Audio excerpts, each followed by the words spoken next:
guys, welcome back to my channel.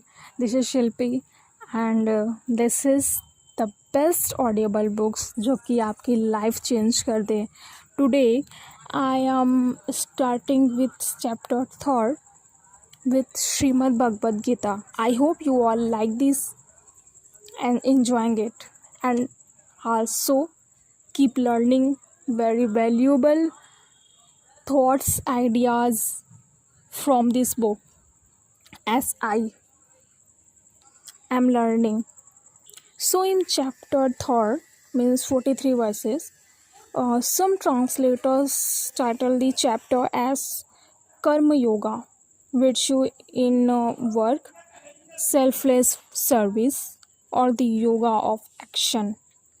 Arjun, after listening to Krishna's spiritual teachings in chapter 2, gets more confounded and returns the predicament he faces. He wonders if fighting the war is not so important after all.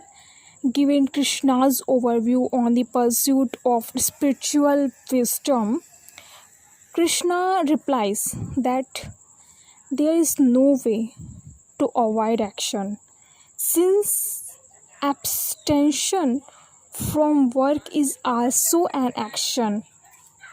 Krishna states that Arjun has an obligation to understand and perform his duty, means dharma, because everything is connected by the law of cause and effect. Every man or woman is bound by activity. Those who act selfishly create the karmic cause and are thereby bound to the effect, which may be good or bad. Those who act selflessly for the right cause and strive to do their dharmic duty do God's work. Those who act without craving for fruits are free from the karmic effects, because the results never motivated them. Whatever the result, it doesn't affect them. Their happiness comes from within, and the external world doesn't bother them. According to Flood and Margin, chapter 3 and onwards develops a theological response to Arjun's dilemma. Now here is chapter 4 from Shrimad Bhagwat Geeta. Some translators title the 4th chapter as Jan Karma Sannyasa Yoga, the religion of knowledge, wisdom in action, or the yoga of renunciation of action through knowledge. Krishna reveals that he has taught his yoga to the Vedic sages. Arjun questions how Krishna could do this when those sages lived so long ago and Krishna was born more recently. Krishna reminds him that everyone is in the cycle of rebirths, and while Arjun doesn't remember his previous births, he does. Whenever dharma declines and the purpose of life is forgotten by men, says Krishna, he returns to re-establish dharma. Every time he returns, he teaches about inner self in all beings. The later verses of the chapter return to the discussion of motiveless action and the need to determine the right action. Performing is at one's dharma, means duty, while renouncing the results, rewards, fruits.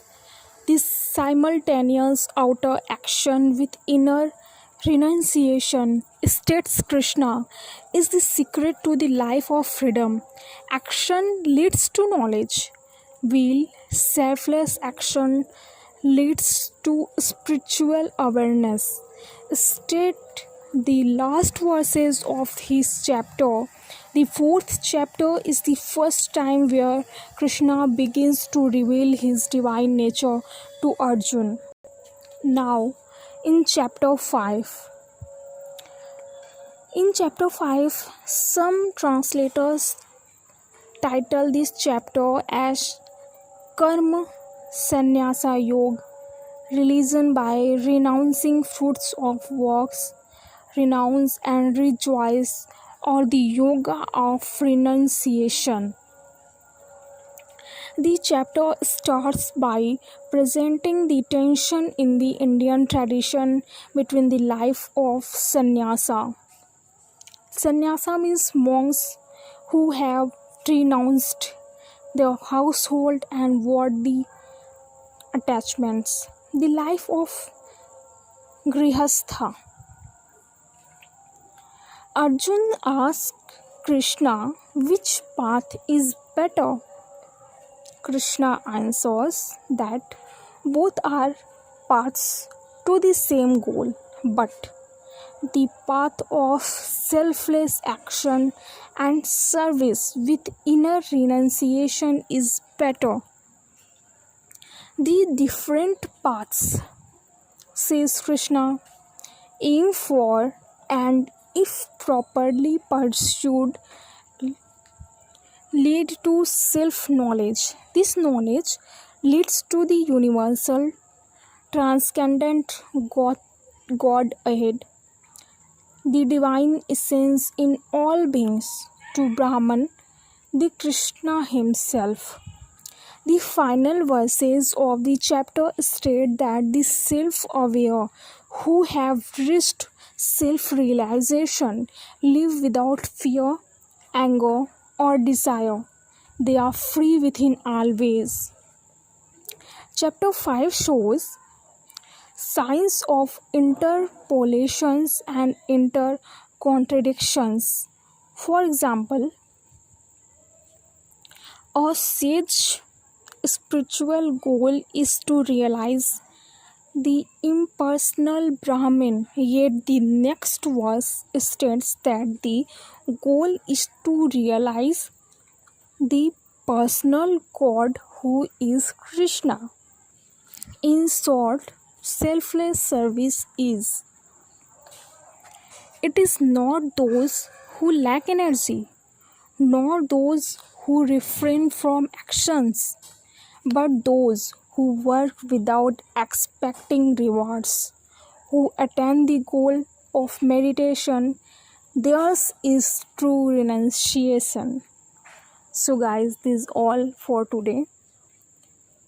Our next chapter will be start within sixth chapter of the Shrimad Bhagwat Geeta. I hope you all like and enjoy it, and this is worthful for all of you. So please like, subscribe and share with your friends. Thank you very much.